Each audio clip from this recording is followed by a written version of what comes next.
contribute to countering Communist China's influence campaigns, particularly in the Indo-Pacific and other key regions? And what advantages do Special Operations Forces bring in building partner capacity, strengthening resilience, and shaping the competitive environment below the level of armed conflict? Senator, I might start, but just quickly, that same placement and access and that understanding allows us to use what is the equivalent of the high ground in the influence sphere of competition, the truth. In almost every case, all we have to do is illuminate the truth of our adversaries' nefarious activity to allow our partners to then counter it and to be able to use it to their advantage. Senator, I might add just back to Admiral Bradley's point of placement and access, without going into some detail, but just being present in some of these areas with our partners is an absolute deterrent. Not only that, but some of our forces and what they've been able, the capabilities they've been able to create, if you might call it, within some of these areas of responsibility. One example is, some of our special operations forces had a critical need for medical. And so a medical Role 2 facility, and what they were able to do is work with the local hospital to embed themselves within that hospital, not only providing care for that local area, but also providing training for themselves. That in itself is one, a capabilities development, a readiness development, but also, we talk about by, with, and through your partners. There's no better way than through the local population. Thank you. Admiral Bradley, how are U.S. Special Operations Forces integrating unmanned and autonomous technologies into their operations?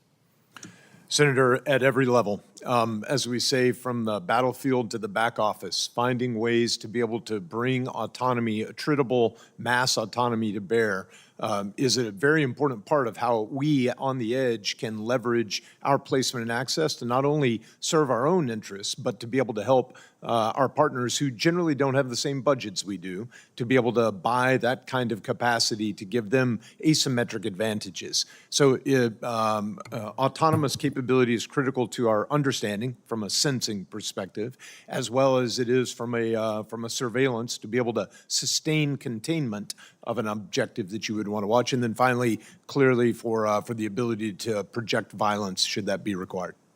So looking at the success the Ukrainian armed forces have had with drones and other autonomous opportunities, do you think we're moving fast enough? Senator, I would never suggest that the pace at which we are moving today is fast enough. We need to continue to accelerate it. Clearly, the Ukrainians are driven by an existential need that we do not feel. And so we need to make up that difference in existential motivation with a real appreciation of the advantage that it will provide us, and importantly, to deal with the challenges of simultaneity, to be able to help our partners to do the same.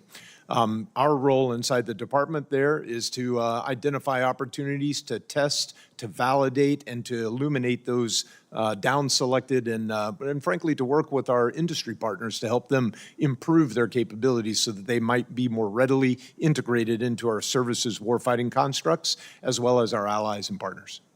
Thank you. Thank you, Chairman. Thank you, Senator Scott. Senator Kaine. Thank you, Mr. Chair, and thanks to the witnesses. I have questions for Admiral Bradley and Secretary Anderson really about two topics, Operation Southern Spear and then the Preservation of Force and Family initiative that you've discussed. On Southern Spear, I'm correct, am I not, that the lead on Southern Spear operations is Southcom, but special operators often play a role in particular operations within that. Am I correct? Yes, Senator. There is an article that was published on April 21 in The Guardian that I'd like to introduce for the record. The title of it is, "We Were Terrified They Were Going to Kill Us. Fishers Who Survived U.S. Boat Strike Speak Out." If I might introduce that into the record, Mr. Chair. You guys will be surprised to know that I don't just believe everything I read in news accounts, but this is one that is public that I want to ask about. It's a story about a U.S. strike, purportedly, on an Ecuadorian fishing vessel near the Galapagos that took place on March 26.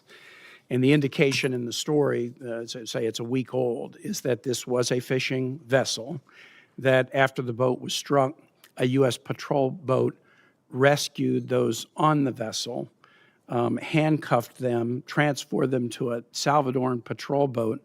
They were eventually taken to Salvador, where they were released to a UN shelter, and then eventually taken back home to Ecuador, where they were released without charge.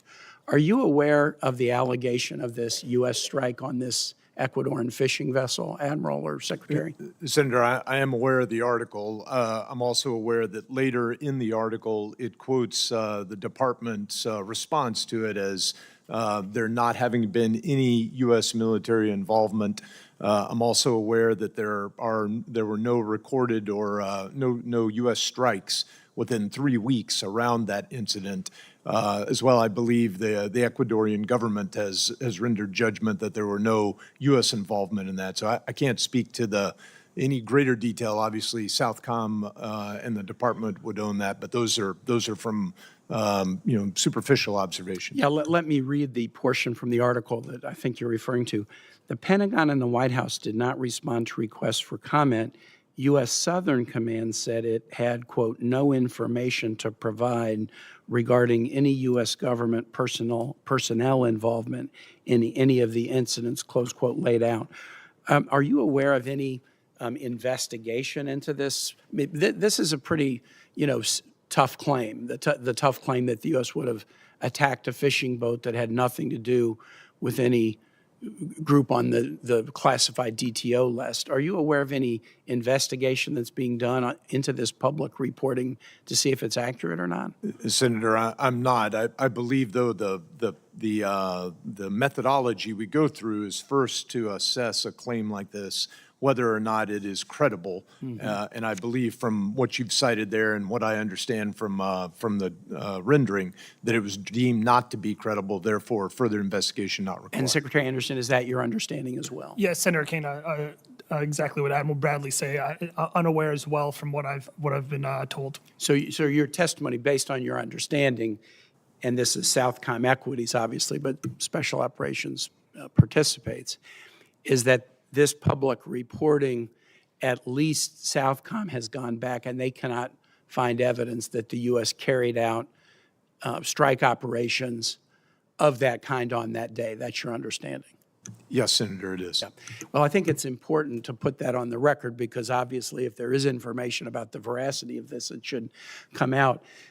One of the things that I think can be a little confusing in this instance that could have led to confusion in this circumstance is, as far as I know, Southern Spear is a military operation carried out against targets connected to organizations, the list of whom are still classified. Is that correct?